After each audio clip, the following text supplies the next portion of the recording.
buổi sáng nha. Tất cả mọi người buổi sáng vui vẻ.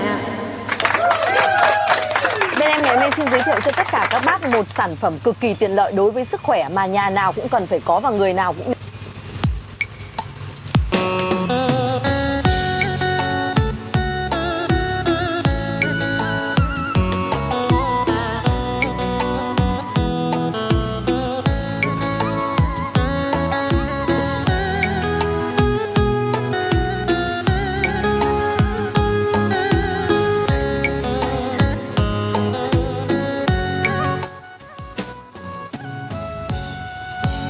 lần đầu gặp anh